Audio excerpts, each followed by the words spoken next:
Thank you, everybody, for coming to this press conference today. It's really important that this negotiation be covered because the eyes of the world, and particularly the eyes of labor, are upon us. What happens here is important because what's happening to us is happening across all fields of labor by means of when employers make Wall Street and greed their priority, and they forget about the essential contributors that make the machine run.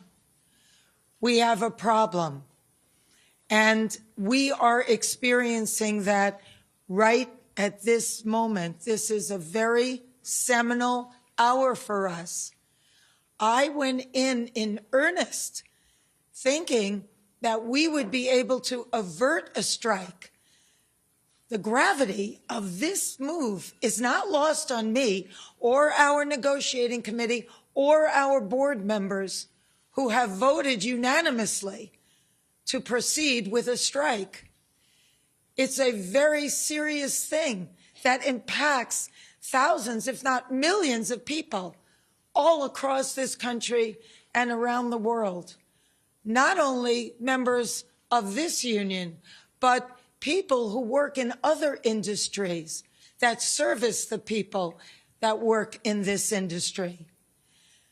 And so it came with great sadness that we came to this crossroads, but we had no choice. We are the victims here.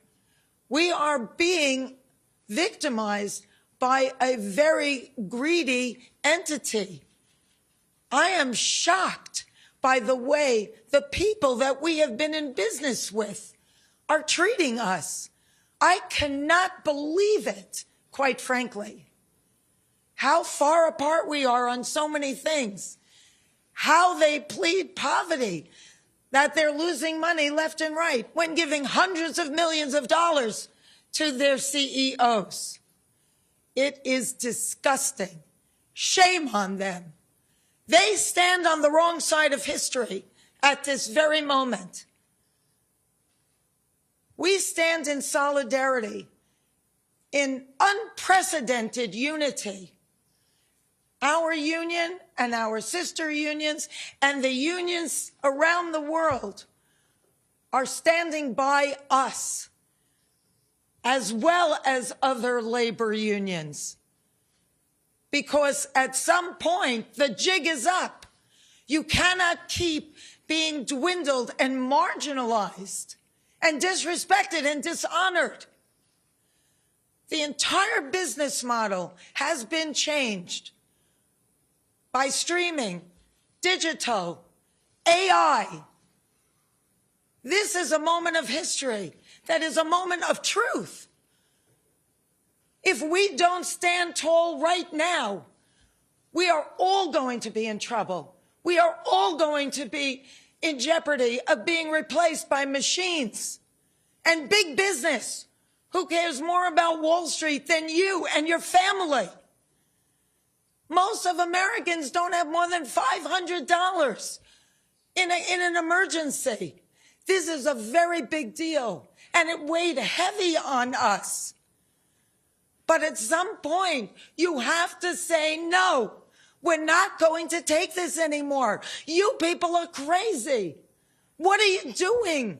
Why are you doing this? Privately, they all say we're the center of the wheel. Everybody else tinkers around our artistry, but actions speak louder than words. And there was nothing there. It was insulting.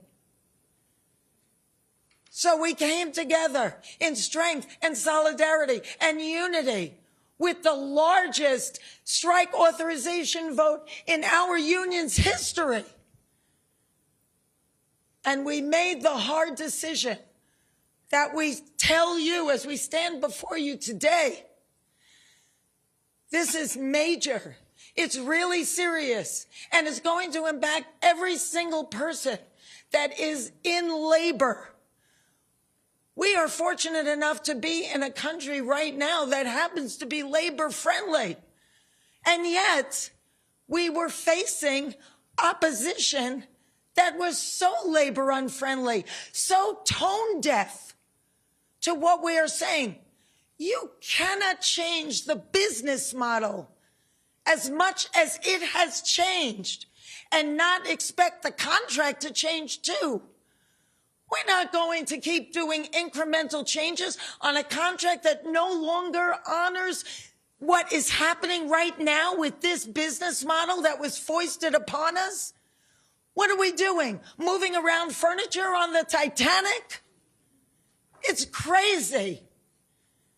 So the jig is up, AMPTP. We stand tall. You have to wake up and smell the coffee.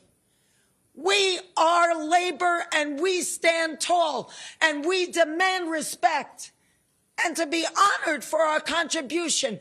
You share the wealth because you cannot exist without us. Thank you.